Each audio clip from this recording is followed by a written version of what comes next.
we begin the day at the table where some of the world's most powerful leaders are about to come together with some of the world's most powerful problems.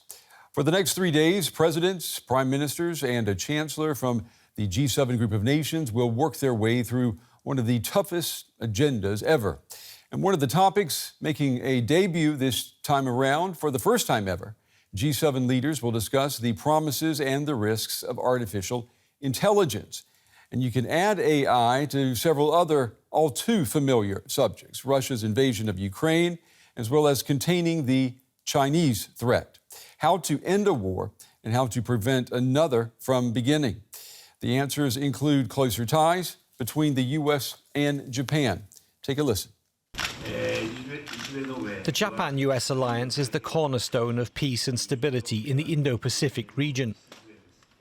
The Japan-US relationship is not limited to security, but is multi-layered and strong in all areas. I welcome the rapid progress in Japan-US cooperation. As you said back in January when you were at the White House, I think the quote is: we face one of the most complex environments in recent history, security environments. And I couldn't agree with you more. And I'm proud that the United States and Japan are facing. Well, I'm joined now by Bradley Bowman. He's the Senior Director of the Center on Military and Political Power at the Foundation for the Defense of Democracies in Washington, D.C. Brad, it's good to have you back on the program. The Prime Minister of Japan, he's instigated a radical shift in Japanese defense policy and defense spending. How key is his role in what he is calling one of the most complex security environments that we've seen in recent history? I think Japan is playing a critical role here for a number of reasons. One is because they're a democracy. Two, the size of their economy. Three, that they're such an important ally for the United States. And four, they speak with great authority on issues related to nuclear weapons. So for those and more reasons, they're a pivotal player here, not to mention their geography in the first island chain, which is where a lot of the potential aggression from Beijing might occur in the coming years. Prime Minister Kishida is talking to President Biden about further strengthening of deterrence and response capability for, or in the face of, Chinese assertiveness or aggressiveness. What developments can we expect there? Well, you know, they've made announcements about dramatically increased defense spending. It looks to be a very significant historic departure from their longstanding policies following World War II. And I'd say it's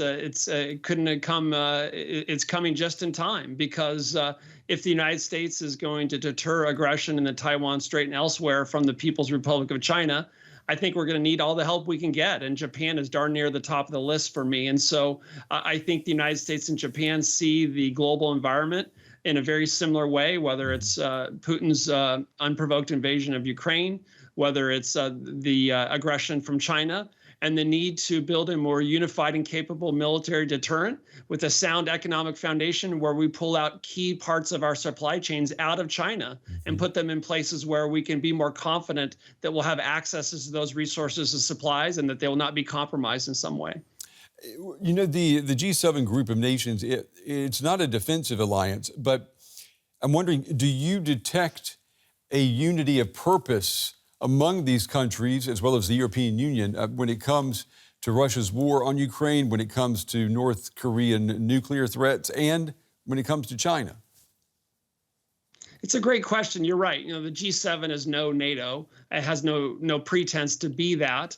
But it is seven of the world's leading economies, 7 democracies, and each of them in their own way has been a victim of what we've seen from China. Certainly a lot of the countries, but you and I, last time we talked, we were talking about Macron's visit to China, and I wasn't much of a happy camper on that, because I really felt like he was kind of dividing the unity and really putting French parochial business interests over more important principles. And sure enough, according to reports, one of the advisors to Macron was saying the G7 is not an anti-Chinese alliance. Well, of course not. It's not an alliance. And this isn't about the Chinese people. It's about the Chinese Communist Party. And that's a very important distinction. So yet another sloppy remark coming out of Paris. Well, would you say that those comments that were made by Macron and the way they were reported, has was that a flash in the pan? Has that been forgotten? I mean, they're certainly not talking about that in Japan right now. Yeah, no, I hope, I don't mean to bring up old issues, but, I just, some of the recent comments in the lead up to this G7 seem to suggest this is a bit of a more of an enduring approach of Paris. And that's unfortunate.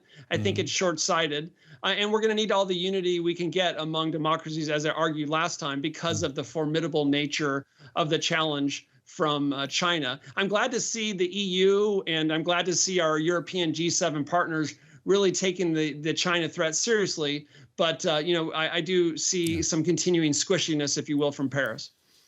Artificial intelligence, Brad, is a last-minute addition to this G7 agenda. I mean, the explosion of AI has captured the world's imagination, and just this year alone, it's also caught a lot of people off guard.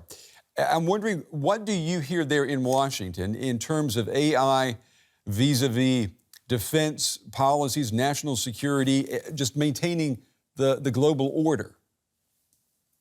It's a great question. We've had at least a couple of hearings in the last week or so on Capitol Hill focused on AI, one in the Judiciary Committee, another committee. There's real concern. It's breathtaking how quickly these technologies are being developed. And some people are comparing them to the printing press in terms of their regional and global implications. I've been tracking the military connotations for a long time, but there's also real specific ramifications for democracies when you consider what AI might mean in the context of campaigns and elections and misinformation, and how our adversaries of democracies and freedom might use AI against us. And we can talk about standard operating procedures and good practices, but one has to ask themselves, is Beijing and Moscow going to follow them? Of course not. So, that risks a race to the bottom, yet we have to maintain the essence of who we are as democratic and free people.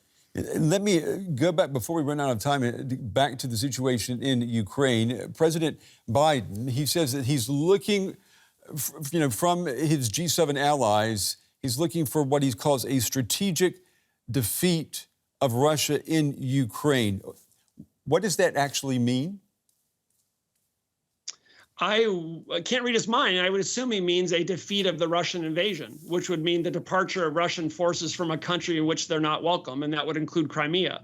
The problem is, and that's probably the only thing the people of Ukraine will accept at this point, but the problem is I don't see a clear path to making that happen. And so there's actually planning underway here in the Pentagon for what could be a years or decades long frozen war, which of course is a Kremlin specialty. So, we'd all like this to end sooner rather than later. Putin could end it tomorrow, but I'm not seeing indications that that's going to happen. Yeah, I've shades of Afghanistan, late 70s, early 80s, all over again, it sounds like. Brad Bowman from the Foundation for the Defense of Democracies. Brad, as always, good to get your insights. Thank you.